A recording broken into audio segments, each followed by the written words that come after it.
Quiero en esta mañana que esta sección sea algo que haga la diferencia en nuestras vidas, en lugar de una simple charla con más información acerca de Dios. Oro para que por su gracia podamos tener comunión fresca con Dios.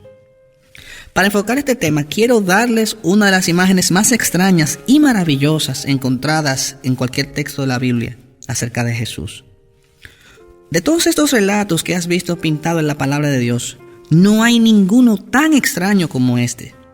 Vemos a Cristo en la cruz, sabemos que Cristo caminó sobre las aguas, vemos a Cristo sentado en el pozo con la mujer samaritana. Pero en tus sueños más locos, ¿puedes imaginarte algo como esto? Y entrando Jesús en el templo, comenzó a echar fuera a los que vendían, diciéndoles: escrito está, mi casa será llamada casa de oración, pero vosotros la habéis hecho cueva de ladrones. Y enseñaba diariamente en el templo, pero los principales sacerdotes y escribas y los más prominentes del pueblo procuraban matarle, y no encontraban la manera de hacerlo, porque el pueblo estaba pendiente de él, escuchándole. Ahora, la Biblia tiene muchas ilustraciones de Jesucristo, y para mí ninguna es más extraña que esta. El Cordero de Dios, el que vino para quitar el pecado del mundo. Una persona gentil, amable. Jesús, quien es el pastor, quien coloca a la oveja sobre sus hombros para llevarla de vuelta a casa. Y sin embargo, en esta porción de la Escritura vemos a Jesús mostrando físicamente sus emociones de una forma que es difícil de visualizar. Lo vemos volteando las mesas, tirando el dinero al piso. No nos imaginamos cómo Él por sí solo, sin ayuda, los discípulos eran pasivos en esto, pudiera impedir que las personas cargaran la mercancía por el templo y tuviera la autoridad de decir: salgan de aquí con esto. No pueden traer esto a los atrios y verlo ir donde las personas que vendían los bueyes y las ovejas y palomas para los pobres, para decirles: fuera, saquen su negocio de aquí. Es una imagen impresionante de Jesucristo, del Jesucristo amoroso que conocemos. Quizás pensaríamos que alguien que esté tan enojado y físico significa que no está en el espíritu, pero este es Jesús. Lo que es extraño sobre esto es que no es la primera vez que ocurrió así.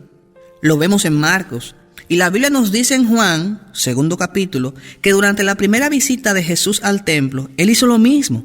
De hecho, la Biblia nos dice que Él hizo, ¿estás lista?, un látigo de cuerdas. Ahora, han pasado 2 años y Él se prepara para entrar al Calvario y regresa al templo y lo limpia de nuevo. Ahora, lo raro de todo esto es que el pueblo que estaba allí pertenecía ahí.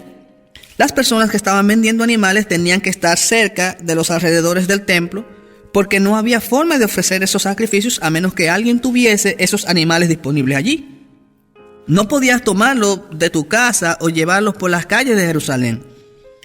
Así que esas personas pertenecían ahí, pero habían puesto los precios por las nubes, estaban incrementando dinero para sí mismos, tomando ventaja en el hecho de que ellos eran los que podían asistir a esos sacrificios, y estaban aumentando los precios para aprovecharse las personas. Y los que cambiaban dinero tenían que pagar impuestos al templo. Si eras un buen judío y no podías utilizar dinero griego o romano, tenías que utilizar las monedas especiales que eran acuñadas en Jerusalén. Así que estos que cambiaban dinero estaban ahí para tomar tu dinero de donde sea que vinieras, de Macedonia o de donde sea. Cambiabas tu dinero para hacer una donación adecuada. Pero de nuevo, estaban siendo beneficiados grandemente.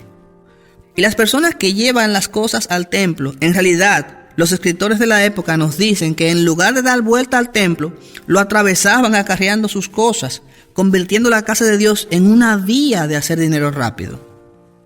Y Jesús, con su látigo hecho de cuerdas, de manera física, imponiendo su presencia y su autoridad, simplemente les hace salir de allí y los echa. Antes de llegar a mi punto principal, pienso que seguramente muchas de las que escuchan, quizás son miembros del coro en sus iglesias, o predican el evangelio a otros, o cantan en diversos grupos de adoración, o son maestras de escuela dominical. Sé que hay muchas mujeres de gran influencia escuchando esto. Muchas de ustedes deberán de volver a sus iglesias y ministerios. ¿No nos desafía esto a recordar que no solo se trata si estás haciendo la obra de Dios, sino que también debemos tener en cuenta la forma en que hacemos la obra de Dios? La Biblia nos dice que un día Jim Cymbala va a estar de pie en el tribunal de Cristo. Y Dios me va a preguntar por qué pastoreaba en Brooklyn Tabernacle. Como ves, estas personas se encontraban en el templo, pero no tenían el espíritu del templo. Se suponía que iban a estar allí para ayudar a la gente a adorar y para entrar a la presencia de Dios. Ellos estaban allí, pero no estaban sintonizados con el propósito que Dios tenía para aquel lugar llamado la casa del Señor. Ellos estaban haciendo su trabajo, estaban haciendo su labor, pero estaban haciendo dinero y eran codiciosos y habían traído un espíritu secular al lugar sagrado. Eran crasos hombres de negocios, en el lugar sobre el que Dios dijo: mi casa será llamada casa de oración.